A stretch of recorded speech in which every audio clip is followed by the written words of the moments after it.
हम ही अर्जुन पहलवान है मुन्ना, हम ही अर्जुन पहलवान है। अरे तीनिया महीना के तुहार उमर रहल, वही समय आफत में फंस के हम भगली।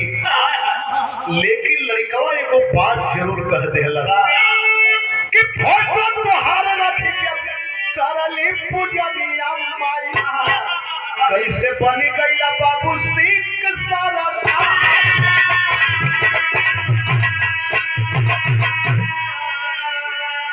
ये सोचा था कि घरवा का फटुआ कुछ दूसरे किस्म है, आए जैन हे ढंग से यह सवाल कर देलस कहा जनवा बचावा बदे कैली हमू पैया बेटा, जनवा बचावा बदे कैली तू सन्ना।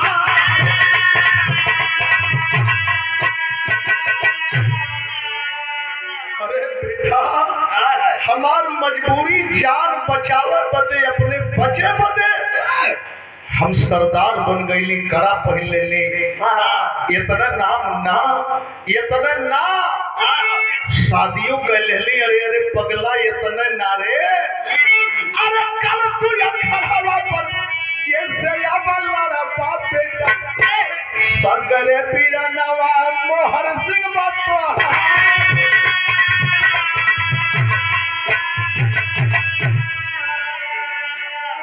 समय तुहार हाथ पकड़ के हाथ में धरौली बेटा। अरे वही समय हमार शरीरिये कांप गई बेटा, शरीरिये कांप गई। कुछ कहल चहली लेकिन ना कह पौली मुन्ना। ये तनई में मोहर सिंह दुलरुआ आई गई।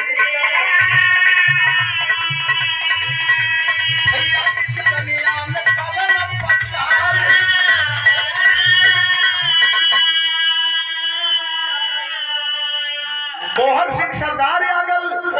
मोहन सिंह सरदार हकीकत को जान गया, और जब हकीकत को जाना तो दौड़ के भर अखबार फैले गलत भैया तनी सा देर हो गल हो गए, अनर्थ हो गल हो भैया, अनर्थ हो गए। अरे विजयी पले पदे रचनी पलनमा, अरे विजयी पले पदे रचनी पलनमा, देखा हुआ खड़ा भाकुल नरगस।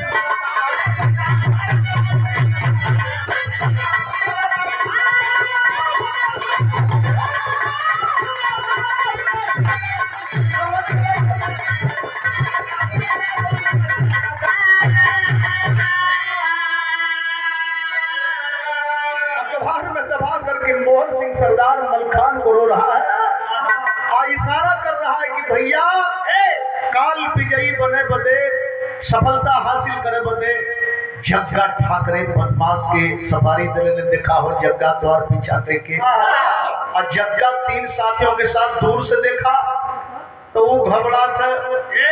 ईसो एक के मारे के सफारी दल ना सो कि हम ही के मुआवे। ये तो तीनों के तीनों एक जगह हुए।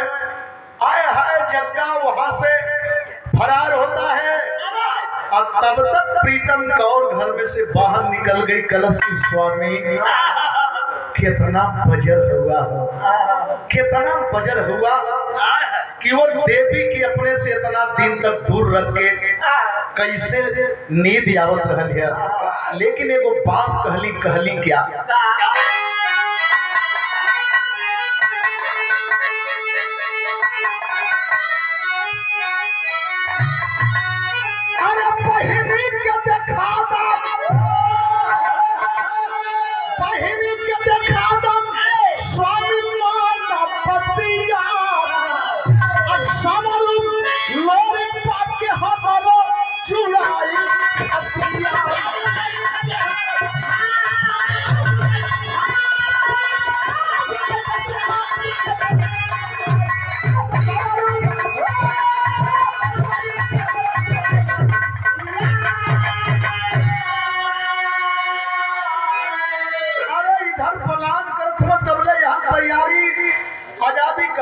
बज गल।